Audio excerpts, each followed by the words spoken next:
is Tajiri the stiffest guy on the WWE roster at this point? It sure felt like it when I worked him on Heat. Yeah, it sure felt like it. And he would sandbag anytime you picked him up. He would not jump. He would not do anything. He definitely felt like a lazy wrestler. There's your title. But he's full of motion and everything like that. And also he's pretty much full the of motion guy when in he's the doing roster. his moves. Mm-hmm. When he's taking your stuff, sometimes he's not quite there for you. Trust me. Mm. Did his English get better or worse depending on what you were asking him to do? Never really talked to him. He acted like he couldn't speak English, but he understood, oh, I win. I know so many people do it as well, but how does one have a match with somebody who you cannot speak each other's language? Well, the moves are universal. And if you're the body language of do this and grab you, I'm going to slam you. Or if I say small package or I say reverse, put the foot up, this and that, he could speak enough. Listen, there's urban legend about these Japanese wrestlers. They can speak English a lot better. I walked in on Muda and Shono in WCW, speaking, as you can tell by this episode, speaking way better English than I could ever hope to speak. No Philly accent or anything. And I went, oh, at that point, because at that point it was like very kayfabe to the American wrestlers that these Japanese, they would somehow understand when they could win, but no speak English when they're losing or they got to do something they don't want to do. Johnny A smarted me up to that. Stay tuned. As long as he didn't smart you up to some other things he was up to. No, we didn't talk about anything like that, so trust me. Oh, good. I'm going to stick with Tajiri for a minute then. Okay, what's the hardest kick he gave you? I'm assuming it was a kick. It was on Heat, and he kicked me in the back of the head with his heel. Caught me with it and pinned me off of that. It was supposed to be like a super kick from the back that kind of caught you here. It's not smart. Trust me, not smart at all. My stupid thing to take it. I should have faced him because that's the way he usually did that, kind of like Savate kick or the front kick. But I caught a back kick in the back of my head, and it knocked me out cold. Really? That's on the Stevie Nahi compilation too. Wow. How long were you out for? I don't know. I was on top of the ramp before I realized it. Really? Yeah. Did he have to be carried out?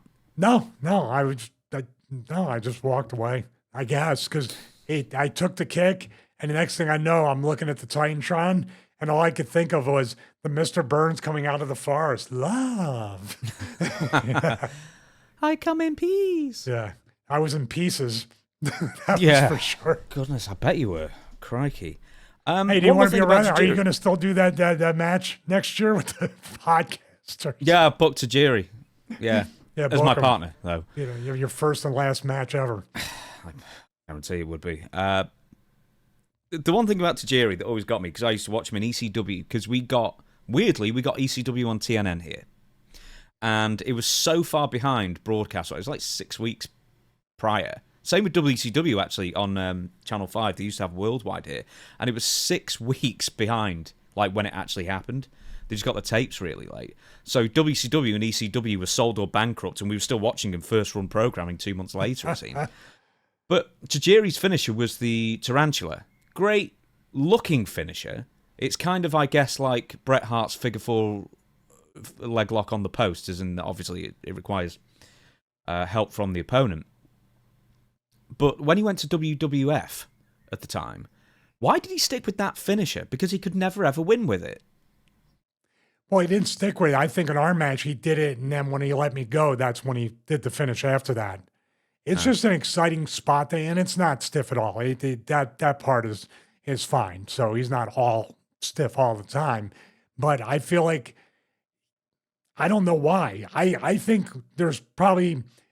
In that point, the rules, the tag ropes, you're not going to submit as you're in the ropes. So think about that. That could be creative liberty or them sticking to a wrestling rule book when it comes in there. Now, is a setup move or is a move that is somewhere in the match where it makes sense? It's an amazing move and it looks good.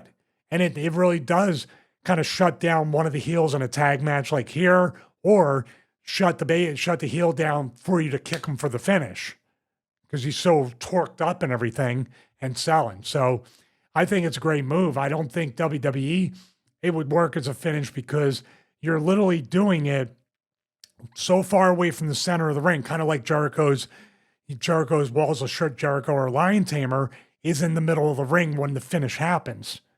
This is a little bit, the translation's not there. This is just another. I was in Vienna, Austria, a few years ago, just walking through the park, and I saw a poster, and on it was Tajiri. It must have been a wrestling thing, I guess, but I just found it's like, why? Anyway, there you go. Well, Joey Legend tells me he goes to Austria quite a bit. They must run shows quite often there over the years. Yeah, I guess so. Maybe not the tent tours, but something similar. The shows are shows. I'm sure. You know what's funny is today's indies probably work better buildings than back when the actual companies like Otto Wands, CWA, that work the carnivals. They probably have a lot better facilities on an indie level.